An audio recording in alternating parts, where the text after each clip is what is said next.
Hello, welcome to the Entrepreneurs Network. I'm Rick Anthony. My guest today is someone who's probably not known to you. You wouldn't recognize him if you met him on the street, but his expertise as a marketer and a merchandiser has created products and created household names with which you would be familiar. And he's made millions for his clients. My guest today is Fred Catona. Fred, welcome to the Entrepreneurs Network. Pleasure. Fred is the founder, CEO of a company here in the region called bulldozerdigital.com. Correct. I've got to ask you about that when we get to it. Local company with national and international reach. As we always do, Fred, if you would please tell us who you are, where you came from. I know you're a local boy. Local guy, Yeah. Former school teacher. Uh-huh. Okay. In these United States? In the United States of America. I had 3 sons, and I said to my wife, "Do you think they're smart enough to go to college?" She said, "No, but they're going to want to go anyway." So I had to get out of teaching, and I had to get like a job that paid some money. Uh-huh. So what happened was I had a hoagie shop. I figured I'd open a hoagie shop. Really? Yeah. Where? I opened a Where hoagie was shop it? in Swarthmore. And I said, that's an oxymoron. A hoagie shop? In Swarthmore, yeah, it is. It's an upgrade. It was a very classy hoagie shop. Uh-huh. So I figured I could pay tuitions by selling hoagies. Uh-huh. Rick, do you know how many hoagies? Do you know how many hoagies you have to sell? At any rate, what I did is I opened this hoagie shop, and Federal Express came into existence simultaneously. Mm-hmm. So I started shipping hoagies overnight to people all around the country. Yeah. So I was making $17,500 teaching, and my hoagie mail order business was doing $900,000. No kidding. So I said, When was that? that was mid-'80s. Wow. Mid-'80s. That's when Federal Express came Yeah. in. So that's where it all started, right there. Uh-huh. So you got out of teaching. So Well, much yeah, for I dedication. phased So much for dedication. Well, I loved teaching, but the What kids level? needed to What go to level? school. I was athletic director, gym teacher, health teacher, sex education teacher. Where? Akiba Hebrew Academy, Solomon Schechter Day School, but I started in the ghetto in Philadelphia. So I worked from the Philadelphia inner city right up through one of the most prestigious schools in the country. Where did you go to school? I did my undergraduate at East Stroudsburg, and I did my graduate work at Westchester. But where are you from originally? From the Delaware County area, Ridley Township. East Stroudsburg. East Stroudsburg. In education? Education. Yeah. That's a good little school. Good school. We have a place up in the mountains, and so we run into kids who go there who are, they're busing or they're waiting or whatever, waiting tables and so on. They're good kids. Best time of my life. I'm sure it was. Yes. On the other hand, I think you would have a good time anywhere, at any time, with anybody. Thank you. The kind of guy That's a you compliment, I think. It is a compliment, good. and I envy you for that. All right, so you're born and raised locally, went to school locally, a short stint as a teacher? 13 years. Oh, my. Yeah. 13 years, finally got out of that. Award-winning teacher, by the way. I've no doubt of it, yes. You had your own fan club, probably. I was a teacher as well. Yeah, I know. That's why we get along. I started, yeah. But I taught in a prison. Well, in New it Jersey. makes sense now that I know you so well. Nobody could escape.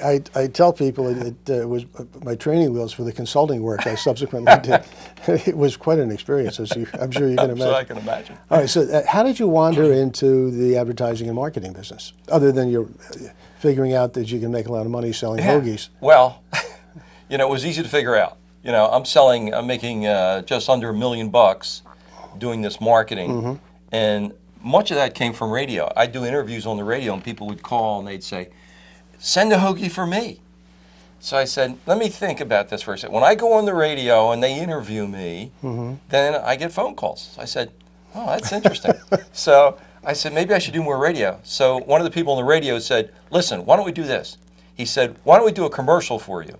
I said, okay. He says, and we'll split. We'll split the money. I said, all right. So they did, and it went over well. So one day I said, how many radio stations are there? 10,000. So then I started doing it with hundreds and then thousands of radio stations. Selling hoagies? Selling hoagies, care packages, mail order food. And then the people in the infomercial industry thought I was the only person doing this on the radio. So I invented the format direct response radio. So people thought I had an advertising agency. They'd come to me and say, could you do it for me too? I said, I guess I'm an advertising agency. So I started the first advertising agency that just did direct response radio.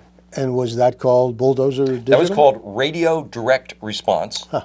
So for the simple-minded who don't get it, borrowed $68,000 at 6%, paid back the $68,000 plus 6% in 18 months, plus 2.3 million on top of it. Good investor. Yeah, yeah. Happy investor. Yeah. So I stayed in that for about 5 years. Launched Priceline and free credit report. No, don't go there yet because I want to save that. All right, that's a good story. Yeah, that is a good story. But so were you putting together the packet with hoagies and tasty cakes and yes, the Philadelphia package and ship? Yes. You were the guy who was doing I was the guy who was Taste of Philadelphia. Yeah. I even made a hoagie for the space shuttle. And salt pretzels? Soft pretzels, Goldberg's peanut chews, Scrapple. Mostly the people out on the West Coast? Mainly, who left the Philadelphia? Yes, that's right. Exactly correct. Yeah. I'll be darned. Desperate for a good hoagie. I did, and the soft pretzels. And the soft pretzels. You can't get Philadelphia pretzels. Won Best of Philadelphia for what we were doing. I'll be darned. Yeah. How long were you doing that? Did that for about 4.5 years. Yeah. And did your sons get enough smarts to go to college? Yes. They did? Well, I don't think they got any smarter, but we had the money to send them. I think we taught them how to drink beer more effectively. Any of them in the business with you? They consult me. I ask about, tell me what's happening on social media and so forth. And you pay them for that? No. No. Just dinner. That's it. And love and affection. Yeah, love and affection. Yeah. What is the story behind the name of the firm? Bulldozer Digital. Bulldozer Digital. Okay, we push sales your way. Okay. I mean, that's the whole thing. We wanted a name that people could remember. We wanted it to be strong, and we want to have some tagline, so pushing sales your way. That's it. So are you sitting here telling me, unabashedly, that you pioneered radio direct response? Yes. It shows anybody can do anything. If I can do that, anybody can do anything. Yeah, I'm the father of direct response radio. Yeah. And is it still big? Well, it's huge. It's huge. Now. I mean, what I mean is, do you have competitors who now purport to be expert in direct response radio? I meet them every once in a while. Once in a while. Many of the people I've trained, and they're out doing it. I love competition. There's enough money out there in business for everybody. And you don't have a category unless you have competition. So it's fine with me. Okay, now, I found this story absolutely fascinating. Tell us the story about Priceline. I thought you'd never ask. It says right here. Ask them about Priceline. Okay, I see it. Okay. Early to my direct response radio business, it's always like this, Rick. A friend of a friend calls and said, I have this guy. He's a little, he's a little crazy, a little strange. He's a little creative. I said, I love him. Would you meet him? I said, are you kidding? They're my people. So I met Jay Walker, who is the founder of Priceline. And he says, what do you think about this idea? I wasn't blown away by it. I said, well, every time I fly, there are empty airline seats. I said, I think it's okay. He goes, okay. Now, when is this? Put it in time. This is about 1997. Okay. Okay, about 97, 98, somewhere in there. And he says, here's all the money I could scrape up. He said, do your radio thing. I said, really? I'll test it. He goes, no, just spend it as fast as you can. I go, really? He goes, yeah, and spend it like it's your own. I said, okay. He said, and get me a celebrity. I says, we don't have a lot of money here for a celebrity. He goes, just get me a celebrity. So William Shatner was he's between jobs. So he was really between jobs. Okay, he was really between jobs at the time. Inside. At any rate, we got him for stock, a little cash. By the way, don't feel sorry for him. He rebirthed his whole career, and since then, Priceline has paid him $600 million. Unbelievable. Okay. Yeah. So I go back to my office and I place the radio. And in 14 days, I get 2.2 million people requesting airline tickets. I sell $50 million in airline tickets in 1 week. One problem. One problem. One problem. First of all, the commercial said call 1-800-PRICELINE or go to Priceline.com. Rick, do you think there's a phone system that can answer 1 million calls or 2 million calls? So we had no phone. Do you think our servers were set up? Okay, so no phones, no servers. So I called Jay up. I said, Jay, Fred, how you doing? I said, what do you mean? I said, we have no phones, we have no servers. He goes, that's nothing. I said, what do you mean? He says, we don't have any airline tickets either. I go, what should we do? He says, how much you got running? How much are you about to run? So I tell him this was an entrepreneurial moment for me. This is for everybody to pick up on. He said, what are you spending? So I told him, double it. He didn't blink. Entrepreneur. He knew he was on to something. He said, we'll catch up. Are we doing anything illegal? I says, no. He says, we'll catch up. And we went on to sell $1 billion. The rest is history. Yes. Yeah, $1 billion in 18 months, set every record known to mankind, all radio for 18 months. And then we went to TV, but all the money was made in the first 18 months. No print at that point? We did 5% print, but they were mainly announcements, half page and full page. You know, like we just got 2 million, over 2 million people requested us, that type of thing. Was Priceline the first in that space? Yes. They were? Yes. So they created that space? Absolutely. Absolutely. And were there problems along the way in terms of credibility, that is getting the market to accept that this is real? It's not too good to be true. It is true. Well, it was interesting. I have a formula, a 4-part formula, but one of those pieces is give people what they want and give them the opportunity to get it for free. And somebody says, well, Priceline wasn't for free. I said, well, remember the tagline, name your own price. So people were coming in and they were putting in $5, LA to New York. They wouldn't get it for $5, but the next day we'd send them an email and say, you know, you didn't get it for $5, but maybe you can get it for $150, which is less than anybody else. You want to buy? Yeah. You know? So, yeah, remember we had, just for them to bid, we had to get their credit card and their contact information. Okay. Golden. But it was, even though it was a phenomenal success, it was in the beginning expeditional selling. You were creating a market. No. Yeah, you were. You were creating a market. I remember one of the vice presidents of one of the airlines, I heard him say to Jay, I don't want anything to do with you or your company. And then like... Because you're a cheap discounter, you're going to ruin the industry. Oh, you know, you're crazy, you're a direct response marketer, you know, and then 18 months later, we were worth more than all the airlines put together, and they were partners. But here's the question. You start with a concept, you test it. Or in your case, you say it wasn't tested, you just went out. Went out. Full bore. Yeah. Nonetheless, you had to learn some things along the way. You must have made some mistakes. Well, even you. Made every mistake. Okay. You must have made some mistakes. So what did you learn from the experience about the formula, about radio direct response, that you were then able to apply to the next success and the one after that and the one after that?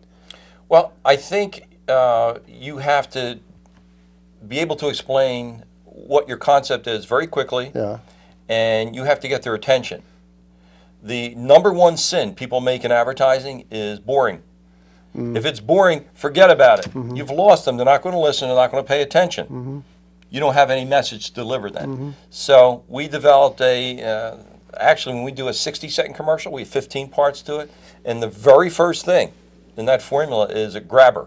We have to say something to make the listener listen and pay attention in 3 seconds, or it's over. And then we bring in credibility. We have to have a person that we call them a trust agent, a person you know, like, and trust. Then we have testimonials. People, people say, well, it sounds canned or but they work better than anything else.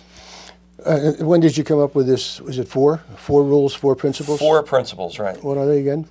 The 4 principles, give people what they really want, give them the opportunity to get it for free, sell them something that's related to what they wanted for free, and make it easy.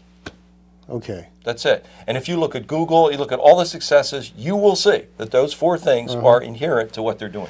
When I was writing copy 100 years ago and learning at the when I was in the ad business, learning at the knee of a really top-notch copywriter, very creative guy. His formula was the headline. You should, let me see, somehow articulate or describe a wish. Don't you wish that?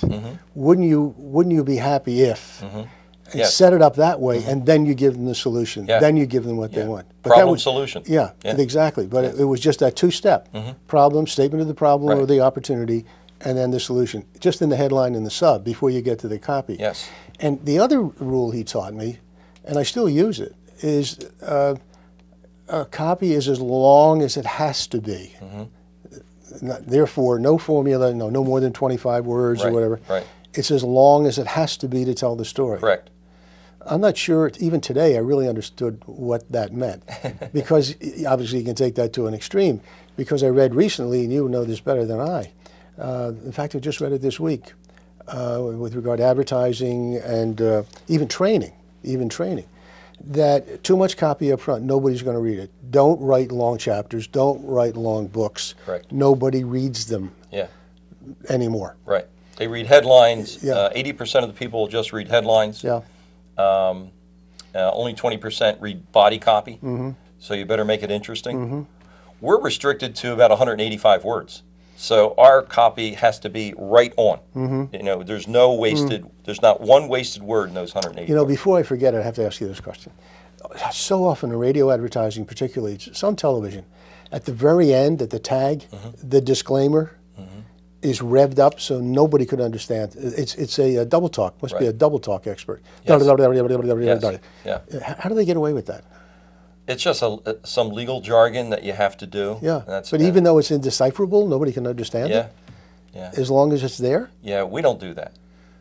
We don't. We glad to probably hear- I'm glad to hear don't that. do things that require a disclaimer.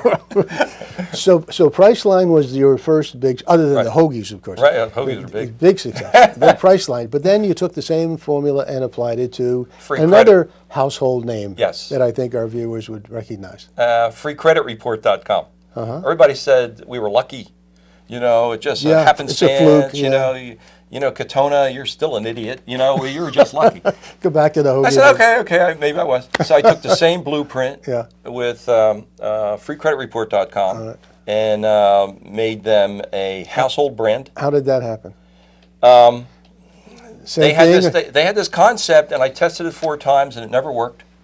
And they wanted to quit us, and my company wanted to quit them. And I said, what is wrong? I can't sell a free credit report? So this is an interesting nuance that I learned, okay? That when I said get a free credit report, people weren't interested, believe it or not. When I said run a free credit report on yourself, it went through the roof. Why? Because people felt that, and this is unbelievable, they felt that we were, like their privacy was being invaded. Yes, sure. All right? But as soon as we said run a free credit report on yourself, boom, it went crazy. So that was the secret, that was one line that made that company what they are today. One line. Now, was that the first of its kind as well? Did they create the space for all of the other credit? I don't recall. I don't remember anybody else being out there with that. Was it as big as Priceline? It's a private company, not a public company. Oh, it is? Yeah, so it's difficult to track, but take a guess. You know, you see how big it is, you know. And we have another one coming out, but we don't need to talk about that now. But Fred, products like organizations have to reinvent themselves. They've got to stay fresh. Yes. How has Priceline, for example, remained fresh? Okay. And I realize the creativity and particularly the television stuff that Shatner does, and he is funny. I mean, he's developed as quite a character. But how do you keep these products fresh? Okay. You've got a formula that works. Yep. The words are important. The combination. You don't mess with that once you've come up with a formula that seems to work. Right. So how do you keep it fresh? Well, I'll give you the next secret. Okay. Okay, what we do in radio now is, we used to only do radio. Now we do radio and we integrate it with the web and social media. Those two things are what is required today in order to make a product or a service big. Okay, because the more we become digitized, the more we become a part. So, Wait, do I say that again? the more we become digitized, Yes. the more we become a part. We're not talking to each other anymore. We're looking at words. So the intimacy of the gone. relationship Right. is gone. Exactly. Now, if I create a relationship with you, Yeah. and I send you hints, tips, and techniques via the web, and they're good, it could be videos or text, and then I invite you to follow me on Facebook and Twitter and YouTube, and you get to know, like, and trust me. Now I've built a brand, and the value in what we do for every product or every service is building that brand. So we use radio. We're the only people. We're light years ahead of the competition. So they'll hear this, they'll catch up, which is fine. But we do radio, and we integrate it with the web and social media. That's how we do it. You have accumulated all of this knowledge, and you've taken it and you put it in a book, and you put it on a series of CDs and DVDs. Yes. Are those for sale?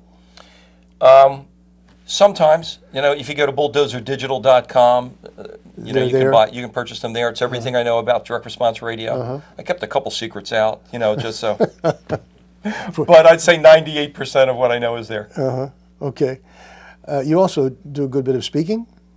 I do. At trade shows, trade organizations, and so on? Yes, I love doing that. I throw tasty cakes into the crowd. I do this. Did you ever have them as an account? Tasty yes, cake? I did. Did you? Yeah, I was their exclusive mail order company. No kidding? Yes. Oh, when you had the hoagie thing? Yes. Okay. Exactly. Yeah. Could you do the hoagie thing again? Is there still a market for that? I actually sold it, and it's still in existence. Is it? Oh yeah, it's never going away. Yeah, they're not like as flamboyant as I was, but they're still doing it. It was, again, during the holidays, I noticed that I guess it wasn't so much a commercial as it was a news account repeatedly about the candy company downtown that's been revitalized, Shane's, I think it's called. Yeah. I used to include two little Shane candies in my Taste of Philadelphia package. Yeah, they're delicious. Really, they're coming back. Buttercreams. Two young guys bought it. Is that right? Yeah, they restored the building. They've kept all the equipment and refurbished it. They're still making candy the old-fashioned way. They've created jobs, and at least on television, the place looks great. It's a destination. You want to go down there just to experience you go into that store. I remember when I first met with them. Second and Market, Third Market, something like that. Way down towards there. I met with the owner, and I walked in, and this guy was running out, and he almost knocked me over. And the owner chases him. So he says, "Come back here, you thief!" So I turn around, I chase him too, and we're both running down the street. We tackle him before he goes down the subway, and we bring him back, call the police, and he goes, "Who are you?" I said, "I'm your 10 o'clock appointment." So just a side story. Okay. Let's talk about radio. I love radio. I always have loved radio. I love talk radio. But again, the data seem to suggest that radio is becoming a thing of the past because of social media. Obviously, you don't feel that. Well, no, it's actually expanding. For instance, in all the 2012 cars, you have streaming radio. All right? So you got Pandora. Over 100 million people have downloaded Pandora, streaming radio. You have satellite radio, which keeps growing a little bit. Yes. It's not that big, but it's still growing. You have terrestrial radio, which is regular radio. And you have destination radio, which Rush Limbaugh people tune into, and they follow that.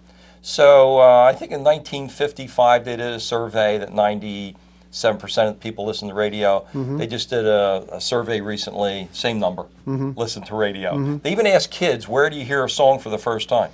Radio. So, it's viable. Kids still listening to radio? Still listen. That's where they initially hear their music. Well, on radio or CDs or DVDs? No. Initially, they hear it on the radio. Okay. Then they go out and buy the CD. Then they go out and buy it, download it, whatever they do. Okay. All right. So you favor radio over television? Yeah, because you can test a message cheaper and faster on radio. Then, just like Priceline and Free Credit Report, take it to, I always tell entrepreneurs this. You know how much it costs to do a radio show versus do a TV show? Find your message first on radio. Plus, I've proven that you could build a brand. I built the second largest brand in the world in 120 days just using radio. So you can build brand, you can find your message, then you can take it to TV, print, do anything you want to. Start on radio. It's cheap, fast, and efficient. But there are products, I'm sure, that simply don't lend themselves to radio. Correct. Inexpensive products, believe it or not. $19.95, $29.95. Do not lend themselves? Do not. Why? Do not. Well, because I can go through the math, but it would take you a half hour to do that. Products that sell for $150 or more are radio products. radio, and we never mention price. Is that right? Yes, yes. But the multiple for television infomercials is what, 4 to 5 times? 5 to 5, at least 5 to 1. At least 5 to 1. Yeah, depending on the price of the product. Okay, explain what that means.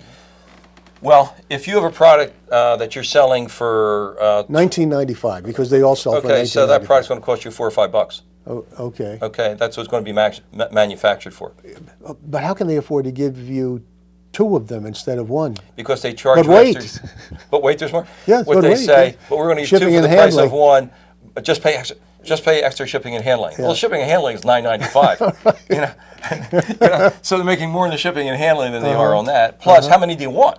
Yeah. You know, does you want for your family? You know, I'm sure your kids would like it. You know, how about your neighbors? You know, so they're trying to. Plus, now they have your name. They know what type of product category that you purchase. Yes. So now they could cross-sell, downsell, upsell, a lot of things to you. Yep. That's the formula. It does. It really does boil down to a formula, doesn't it? Yep. Yes, it does. And the formula is immutable. It simply doesn't change. 50 years ago, same categories sold. 50 Yeah. years from now, the same categories will sell. You know, the 4 top things are people. Here's what the 4 top things people want. Ready? Oh, I'm going to write this down. Yeah, write it down. All right. Ready? Write it. Yes. Cash, cars, vacations, and electronics. Cash, cars, Vacations, and electronics. electronics. They're the 4 top things people want. Regardless. In addition to love and hugs, but you know. And well, you didn't mention health. Health products, health care. No, you want to be strong. You want to be you want to grow hair. Yeah. You want to have more vitality. You know, you want that. You know, and that's you know. But you'll notice. Here's what I tell people: you want to see what's selling? Go on QVC. Yeah. You know, because they're marketing to the whole country. Yes. And you'll see very few gifts on there. But they're not. Very few education they're things. not marketing to the whole country. They're marketing to the female market. Slightly older females. And a certain demographic. Correct. Right. Yeah. Right. No, that's true.